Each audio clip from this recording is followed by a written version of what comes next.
I'd like to introduce our next speaker, Timothy Cho. My friend, Timothy is a North Korean human rights activist and two-time defector. He's been imprisoned 4 times in North Korea and China. His parents fled North Korea during a period of famine known as the Arduous March, abandoning him to become a homeless member of, quote, the hostile class constituted of families of regime defectors. At 17, Timothy tried to follow them, escaping to China before being forcibly repatriated back to North Korea. After his return, he was imprisoned, brutally tortured by the regime. His scars still show today. Yet Timothy still tried to escape, this time reaching Shanghai before being deported to the Philippines. From there, he continued his journey to find a democratic life, eventually settling in the UK. Since arriving in the UK, he's received a BA in International Relations and Politics from the University of Salford, an MA in International Relations and Security from the University of Liverpool. He joined Fiona Bruce, the MP, as an aide during 2018-19. He stood for election in the English local elections of May 2021. Timothy currently serves as the Secretariat Inquiry Clerk of the UK All-Party Parliamentary Group on North Korea, and is also a spokesperson for Open Doors UK, focusing on Korea. He was a featured speaker at our Geneva Summit for Human Rights and has testified on our behalf at the United Nations Human Rights Council upstairs. Timothy, we're honored to have you here once again at the United Nations and to hear your testimony. Thank you. It's an honor to be here. Thank you. There was a group of 18 North Korean escapees arrested by Chinese authorities at the Mongolian border, and I was among them. We attempted to cross the border fence into Mongolia. Before we could reach it, we were chased by Chinese soldiers. Soldiers started shooting in our direction, while 4- and 6-year-old children holding my hands were screaming. We were apprehended, handcuffed, and taken to a prison in Manchurian city. All we wanted was to reach South Korea or other democratic countries through China.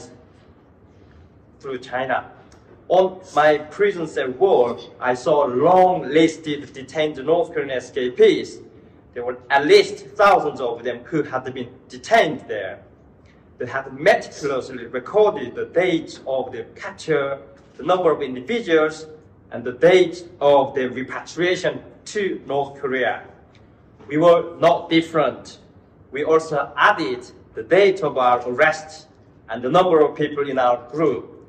But soon, we were transferred to another prison near the North Korean border. The transportation journey took 3 days with non-stop driving day and night. Throughout the transportation, our hands remained handcuffed and the boys had their feet tied up to prevent them from running away. After spending a few more weeks in a border prison, we were repatriated to North Korea. Inside a North Korean prison cell, I witnessed the horrifying scenes of fellow inmates enduring suffering, screaming, and desperately pleading for their survival. The most haunting moment was when a fellow inmate, leaning against my back, died overnight. And I can't forget that moment of how he died while leaning against my back. I discovered his death early in the morning. It sent chills down my spine, actually. And when his body particularly was dragged out of the cell, I feared that I might meet the same fate, going to be killed like him. Luckily, I have to say, I managed to survive that ordeal, and it drove me to attempt a second escape to China. Unfortunately, my second escape resulted in my arrest once again, this time at the Shanghai American School, leading to my imprisonment in Shanghai International Prison. That was my 4th imprisonment. I had now experienced 2 escapes and 4 imprisonments in China and DPRK. Perhaps, unfortunate to express that, but this is the fate of North Koreans born in a totalitarian regime. They are in danger from the moment they attempt to escape from North Korea, often without even knowing the concept of a passport. Most of them live in hiding or continuing their journey to cross into other countries. However, if they are discovered by Chinese authorities, they are arrested and sent back to North Korea. In fear of my second repatriation in Shanghai International Prison, which I could have led to a public execution, I cried every night until a South Korean gangster inmate in my room told me to pray to God for my survivor.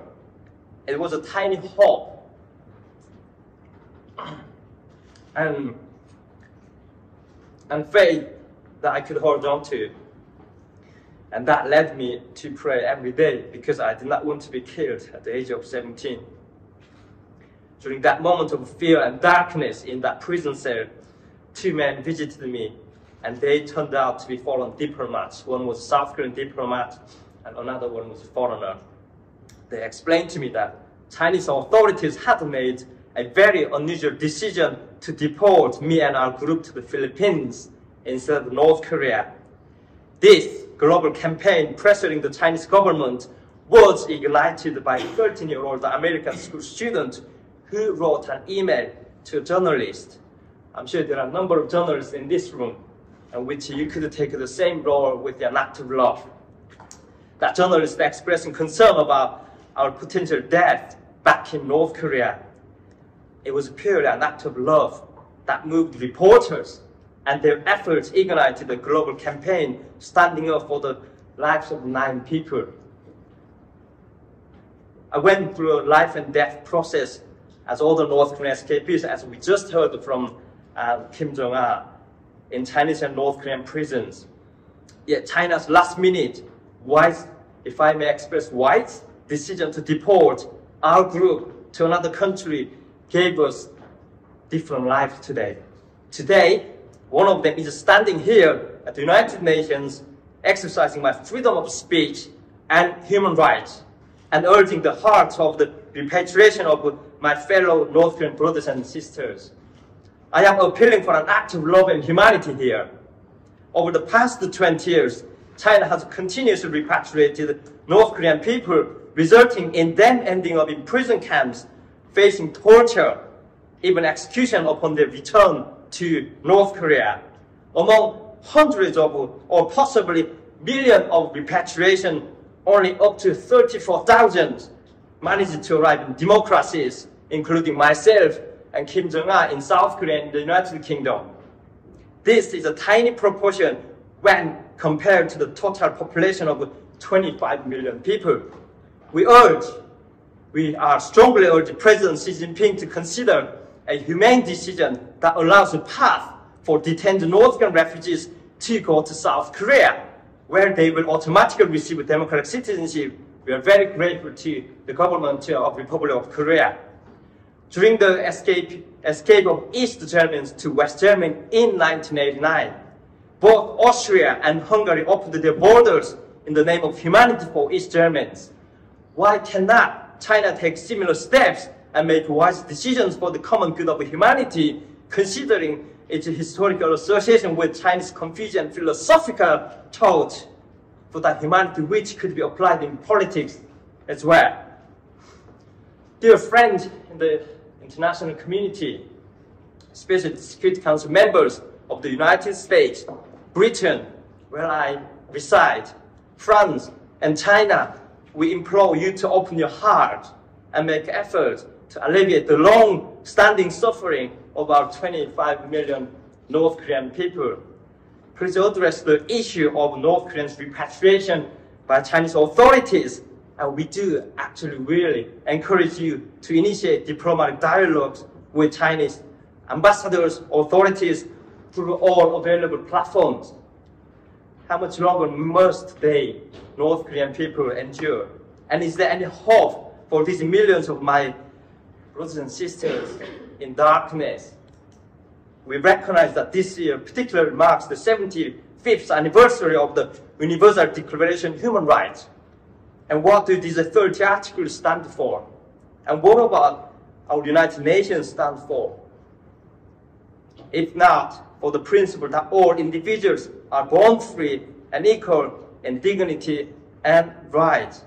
And we do know that, and we all recognize it. No individual a nation was born to be darkness and suffering. In freedom life, I have discovered who I am, what choices I have, what I love and care about, and what my dreams are. And I still have that dreams today. If these experiences reflect the intrinsic values of our humanity, and that is something worth fighting for. And today, I am standing for these values, not just as a North Korean escapee, one of the citizens in the international relations and community. Thank you all.